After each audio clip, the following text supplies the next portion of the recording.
Hey everybody, it's Rashonda with the Carolina Cookery, and today I'm going to show you how to make this yummy herb roasted chicken. So tune in, and I'll see you later.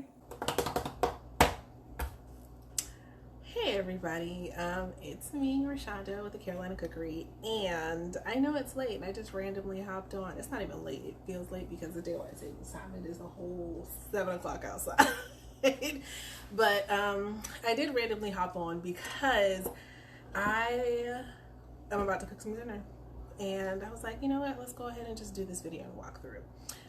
So obviously what I have here is an entire whole chicken, and if you're like me and doing a much scaled down Thanksgiving this year, you might not need to do a whole turkey. So I'm just going to show you guys how to do some fun stuff, like not even some fun stuff, like a really quick preparation for an entire roasted chicken. If you've never done it before, it's super easy. It's not as hard as you think, but I think a lot of people are just intimidated by the whole carcass, so to speak. I'm not gonna lie, I get a little extra with mine, but I promise you it's like a couple extra steps, but it makes it so delicious when you eat it. So I'm gonna set this chicken aside because the first thing that we need to do is make a couple of concoctions for our chicken. And I say concoctions, but this chicken is not brined. Sorry, we're gonna bring him back for just a second. Sometimes when you buy frozen or chickens and stuff out of the store, poultry for that matter, they will come pre-brined, which basically means when they process the chicken, they soaked it in a salt water solution that just makes it more juicy and already kind of salted. This chicken was not pre-frozen, it was sold fresh, never frozen. And even if you look at the details on yours somewhere down there, it'll tell you whether or not it's been brined. This one says it may contain up to 3% of a solution, which really just means it was barely brined at all. So for that reason, I'm also not gonna brine it, just because, like I said, this is my actual dinner and I'm hungry. So but if you were to brine it, that's a whole nother process. There are lots of videos on that. This ain't one. So since this one isn't brined, I do want to get some flavor in there and make sure I'm doing my best to get flavor on this chicken, or in this chicken. So the first thing I'm gonna do is make a flavor injector marinade, so to speak. They sell those in the store too. If you don't want to make it, you absolutely can. But if you ever do buy one, they come with these handy dandy needles that you can use time and time again. They clean up really easy. You just either run it through the dishwasher, make sure you flush out that tip, but they're definitely worth holding on to. So if you do want to buy that, buy the bottle, that's great. If not, you can make your own. And it's so easy, guys. I like to drink, but I'm going to start mine with a little bit of wine. This isn't just some Chardonnay. This is some Chardonnay. It comes in my wine club. I'm not much of a dry wine fan, so I never drink it, but I always hold on to it because it is great to cook with. And if anyone hasn't told you, never cook with a wine that you wouldn't drink.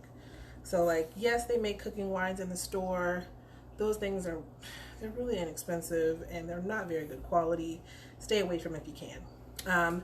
That is just a little bit of seasoned herb salt. If you watch me cook, I use it all the time. It's literally just kosher salt that throw it in the food processor with some leftover herbs and then run it through a fine mesh. I'm gonna do a little bit of cracked pepper. Again, nothing terribly fancy there. I got a little garlic powder, onion powder is going in there. If you already have a seasoning blend that you like, you could absolutely just go ahead and toss that in there. And that's it. It's no real magic, but the Chardonnay is going to give it some flavor, that garlic and onion and salt and pepper. And then, like I said, my salt actually has some herbs already in there. So that's just going to give me a head start as far as getting some of those herbs, getting some flavor into that chicken. I'm going to just give this a stir. And you can see I didn't even make a lot. That might be 4 ounces, not even 4 ounces, probably like 3 ounces, a nice hearty shot. We're going to set that aside, and that is concoction number 1. Concoction number 2 is some butter basting. Again, because this is a small-ish chicken, I want to make sure that I get like a nice crispy skin. Like whenever I have roasted chicken, like that's what I look for. And butter basting is one of my favorite ways to accomplish that. So I've got a stick of butter. It's been softened up a little bit. It's been sitting at room temperature for a little bit. I'm going to go in with a little bit more of that salt.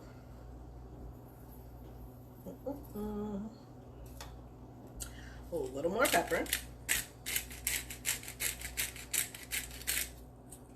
And this is where I'm going to get fancy. I've got an assortment of fresh herbs because I have a little herb garden out front in my yard. And I just ran outside, it's dark, so I just picked a couple of things. So I've got some rosemary, I've got some thyme, some basil, some fresh oregano, and a little bit of green onion. So give all that a chop, and that's gonna go into my herb butter. If you, oh, I guess I can show y'all this. It's a little cluttered on my cutting board. I hate doing this because yeah. So I already have some other things prepped that are gonna go in there, but ignore it for now. So I've already washed these herbs and everything, so they're good to go. If you've ever had rosemary, you're not really familiar with working with fresh rosemary, super easy. It's got a really woody stem, so you don't want that. You don't want to eat that. So you just hold it, and you see how everything's kind of going in one direction. We're just gonna peel it like so and pull in the opposite direction. And that's my rosemary. So that's gonna go in my bowl. Same with oregano. Just kind of pull from the opposite direction. That goes in there. What else did I say? Thyme. It's another woody herb. So again, you don't want that stems in there. I don't need that much thyme. That's a lot of thyme. Pun intended. Okay. Pull. Yeah. Alright. And basil. Basil's my last little buddy. Who's that? Oh, hey Kendra, how you doing? We're just making some chicken. So basil's a nice leafy green. That the stems you don't have to worry about. I don't need this much basil in there, so I'm just gonna pick off a couple of big leaves. And I'm gonna give it like a quick. I've already washed it. I'm gonna give it a quick chop.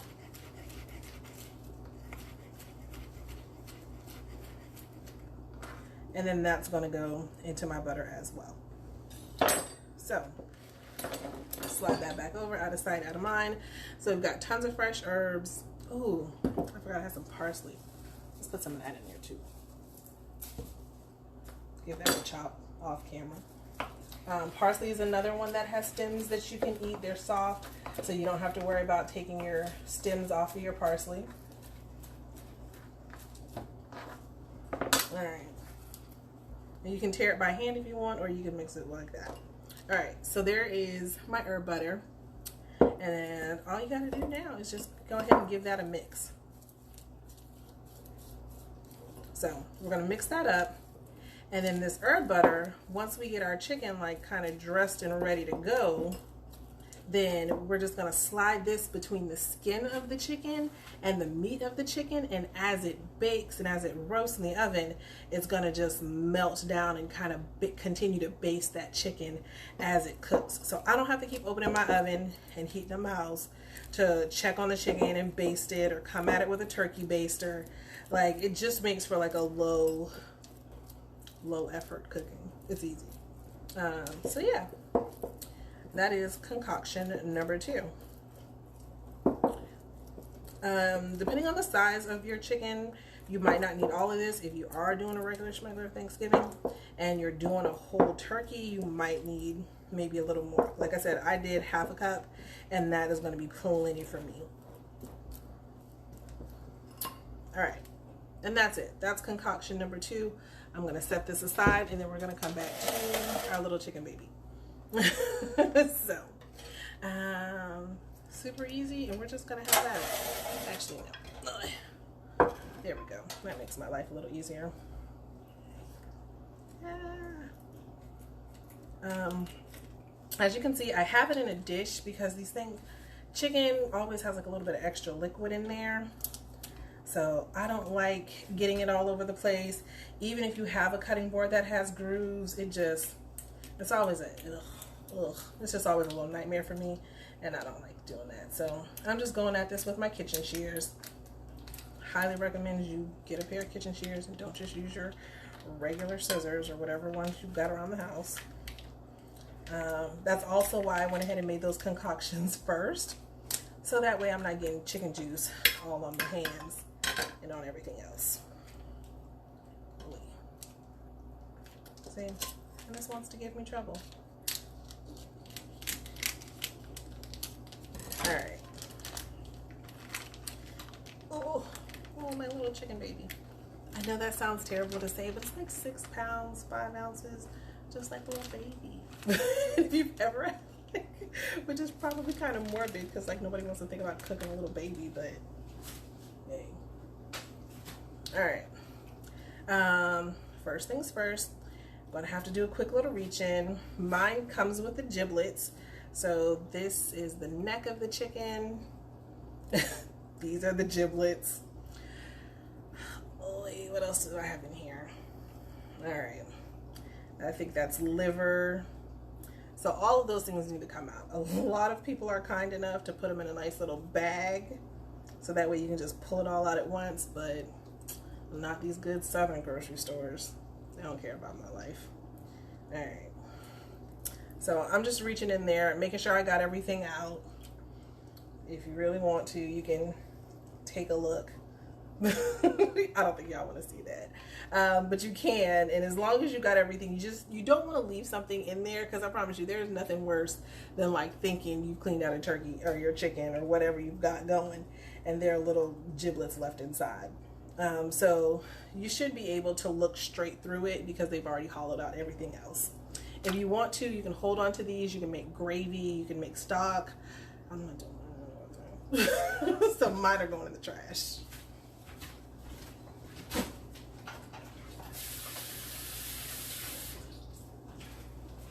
Okay. All right, so mine are garbage. I don't like them. I don't even like them for gravy. That's just not my thing. I don't do organ meat. Hey, mommy. My mama just jumped on the live, and she can tell you. I don't do liver, gizzards, all that stuff. My grandmama would be ashamed, but oh well. I ain't gonna do it. All right, so I've got my chicken all cleaned out. This is the part where y'all gonna hate me, but I know there's like this school of thought, and there's this back and forth about, oh, you gotta wash your meat, you gotta wash your chicken, and da da da da. Yeah, I'm about to put this thing in a 425-degree oven for an hour and a half. I promise you, anything that is on this chicken is gonna die. You do not need to wash your meat.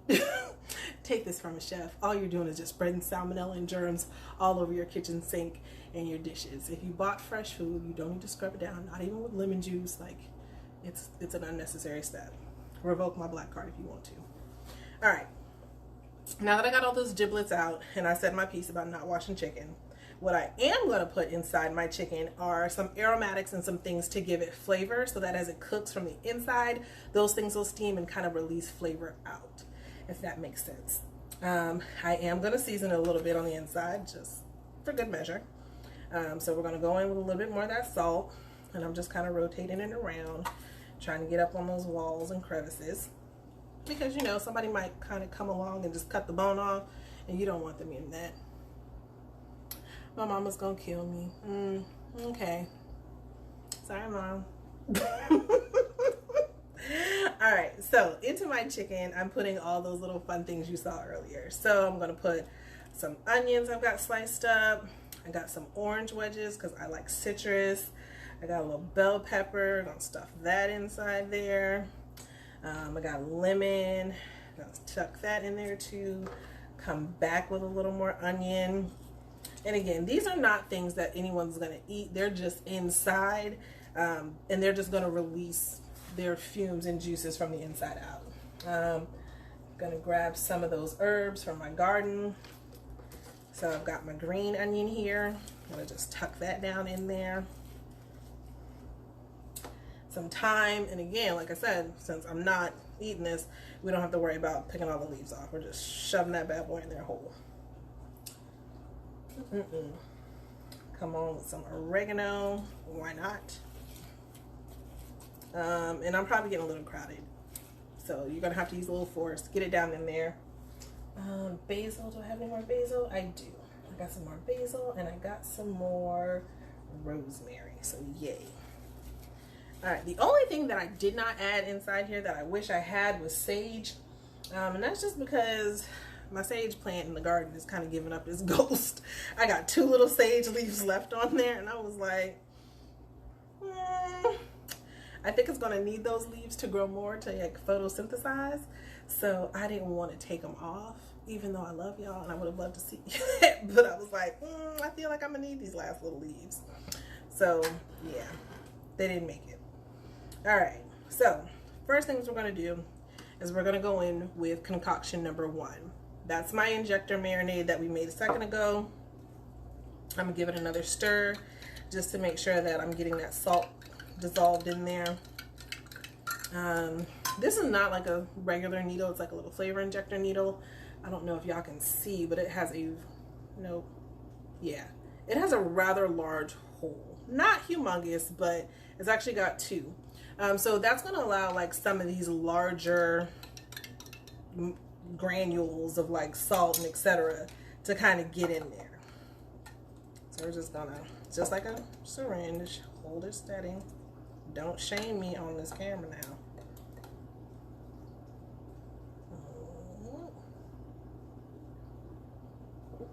All right, and just kind of pull some up. And I'm gonna make sure that I get this in the thickest part of the breast, because for me, that is usually, well, not even for me, that's the part of your chicken that's usually gonna dry out the fastest. Or not dry out, but is most prone to drying out. Even though it's like the healthier part, because it doesn't have as much like blood vessels and fat. But in terms of cooking, fat is what gives you moisture. So while it's healthier, that's also why it tends to dry out more, in case anybody was wondering about that. And then we're going to come in with a little bit more. And then I'm going to do the dark meat. I usually try to get like 1 good poke, a couple cc's in the drumstick there, and then tilt it over and get inside that thigh. You'll probably be able to see it a little bit better from this side. So again, into the drumstick here, small squirt, and then tilt it over and get into the thigh. That thigh is your dark meat, so it tends to be a little more moist, just because it's got more fat, more blood vessels, all that fun stuff. And so it does, in my opinion, it doesn't need as much love and attention. It's also a slightly smaller piece. I'm just putting some of the wings there. So it won't overcook. The tendency for it to overcook is less. Oh, sorry, Mom. Mommy just asked what this is. This is my marinade that I'm using. It's a little bit of white wine, not cooking wine. It's a little bit of Chardonnay, a little bit of my herb seasoned salt, some black pepper, garlic powder, onion powder, or granulated garlic and granulated onion. And that's that. All right. So we've got it all injected. Now we're going to pat it dry, because that's going to help us with step 2. Because the butter, it gets all weird and wet, and you don't want to play that game. Really. I'm actually going to try to drain some of this liquid off while I work.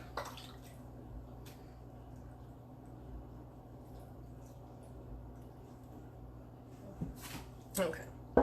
Nope, didn't get it all. I'm going to set this baby to the side on my cutting board. There we go. Alright. And if you do have to handle it or move it around, kind of be careful, because you just pumped it full of juice, so you don't want to squeeze it and then have all that liquid come right back out. Okay, so I got some paper towels, and I'm just going to come along it and pat it dry as best I can. It won't be perfect, but hey, we'll get close.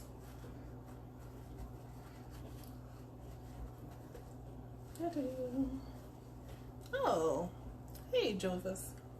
Sorry, hello Joshua. He just joined the live as well, making a roast chicken or a mock-up for a turkey. So if you're doing Thanksgiving in a couple of days, you can absolutely do all these things to a turkey. But if you're like me and probably gonna skip out, then you can just go ahead and do all these things to a lovely roast chicken. All right, so this is our concoction number 2. This is our herb compound butter. So we had a softened stick of butter, some fresh herbs from my garden. I put in some thyme, some rosemary, a little fresh oregano, a little fresh parsley, some salt, some pepper, and I believe I put some garlic in here too. If I didn't, I should have. And this is gonna go in between the skin and the meat itself. And I'm just gonna try to get it mostly on this cavity here. And that's gonna keep me from having to keep opening the oven and basting it. Because as it cooks, that butter is gonna melt and it will self-baste my bird here.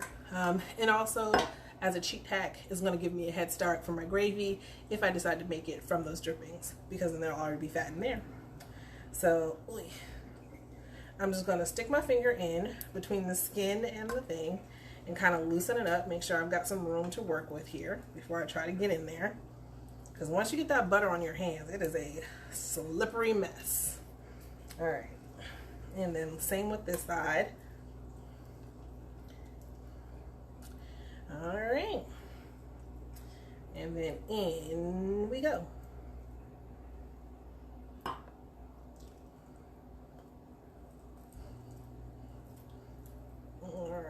And then just kind of shove it in there. If you can't get it all the way in because it gets a little snug, you can always, it's butter and it's soft, so you can just kind of mush it around. And you just want to make sure it's stuck between the bird. As much as you can get in there. Like I said, I've got a pretty small little turkey baby here, chicken. So I'm probably not going to have to use all of that. That was like that was a whole stick of butter. So I'm probably going to use like about 1/3 of the compound that I made. And let's see if I can mush that forward. Can I? Yep. I'm going to go a little more and mush. I'm kind of like using my other hand here to kind of smear it around. And I want to make sure I get it there, but then also kind of building it up towards the top of the chicken, because again, gravity, it'll melt down. So don't worry about it if you can't get it all up there. I'm also gonna see, and that's it. Can I get a little more in there? What y'all think? Yes, no, maybe? Nope. I think we are done. I think that is it on that. All right. So that's that part. That's going to give us some more aromatic, some wonderful flavor. I've injected the meat. That's going to give it some salinity and some flavor. But who we kidding? Roast chicken is all about like that yummy, crispy outside skin. Like that's the part that makes your roast chicken, in my opinion. I don't care. So the way I like to do that is I'm going to drizzle it with a little bit of olive oil, and then I'll go over it with my seasonings. I'm actually going to not a little bit. I'm probably going to end up using like maybe 1/4 cup to coat this whole thing on all sides, because I want it crispy all the way around. I hate that little poached bottom that you get a lot of times when you roast chicken, because it just sits there in its own juices and liquids as it cooks, which isn't a bad thing. Sometimes it's good, but I don't want baked / poached chicken. I want good, yummy, roasted chicken. All right, so we're gonna give our little chicken baby a bath. And while I've got her flipped over, I'm gonna go ahead and tuck these wings underneath. So just kind of bend it backwards a little bit. And then same with this one, bend it back a little bit. Ooh, the oil kind of, I should have did this before I oiled it up, because now it's just going to slip and slide on me. And then if you want, you can use pins, which I also have, but honestly, I'm just not a fan, especially for like a small bird like this. And by pins, I just mean these little things here.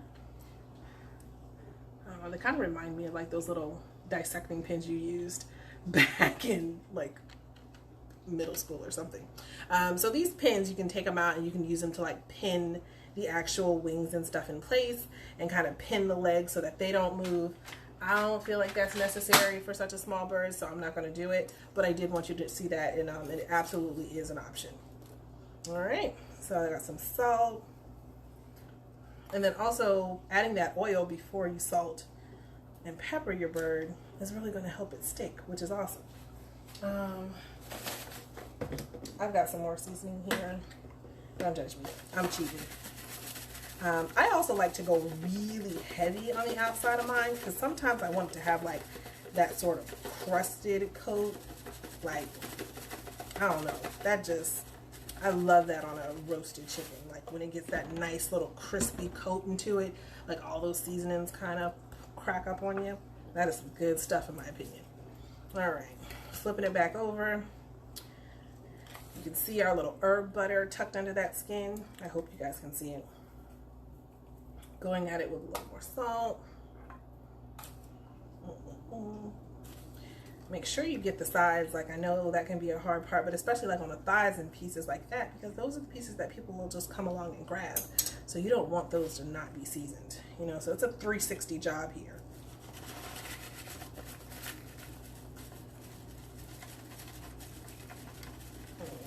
And like I said, making sure I give myself a nice hearty coat all the way around. All right, and that is the hardest part. So from there, I don't know why my wings came up tucked. There we go. All right, so all of my goodness is inside. Everything is seasoned on the outside.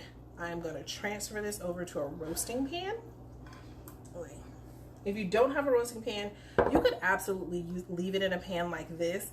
But the second way that you can help it from getting that little soggy bottom, that little not so great part that bakes, there are two hacks you can do if you're gonna leave it in a pan like this. Hack number one is to lift it onto some vegetables. So whatever rough chop, like I could put the rest of those vegetables, lay them on the bottom to help lift it up so that heat is getting all around my bird as I cook it. Hack number two is to start it on the bottom and then about halfway through the cooking, rotate your bird. That is really tricky because then you're dealing with a bird that's like hot, and it's not the most fun thing to do. I've done it before, would not recommend, but it does work and it does keep it from getting that little sogginess on the bottom as it bakes. Option number three, which by all means is the easiest, is to just use a roasting pan. And that just looks like this. It's nothing fancy. I literally got it at the grocery store at the same time I bought the bird. But it has this little rack, and that rack is gonna hold it up from touching the pan directly, and that's what keeps it from getting that soggy bottom. If you want to, you can put some sliced vegetables or some other aromatics down here as it bakes, and that will also, if you're doing like roasted vegetables or something with it, those will cook alongside it. I'm not doing any of those things because, like I said, I'm going to try to get some pan drippings out of it. And that's it. That is all the fun part, folks. I'm going to pop this into the oven. I've got my oven preheated to 425 degrees for about an hour and a half, or at least until the thickest part is at a temperature of 160 degrees. 165 degrees is fully cooked poultry. I'm going to pull it out at about 160 degrees because I'm pretty 97% sure that it's going to carry over cook, which means it's going to keep cooking just a little bit after I pull it out of the oven, and I don't want to have dry overcooked. Like, we did all those fun things to avoid having a dry overcooked bird, so that's what I'm going to do to avoid having a dry overcooked bird. About an hour and a half. I'm going to check it at about 90 minutes, make sure it's doing okay. That is an hour and a half. I'm gonna check it at about 70 minutes to make sure it's doing okay. Take a temperature, go for the thickest part. So I'm gonna go for the thickest part of the breast, avoid the bone if possible. Well, avoid the bone. And that's where you're taking your temperature at. I will post a picture of the finished product in my stories. If you guys have any questions, feel free to tag me in the comments. And thank you guys for stopping by and tuning in. My hands are all icky, so I don't know how I'm gonna hang up this live. But y'all have a good night, and if I don't see you again, have a happy Thanksgiving.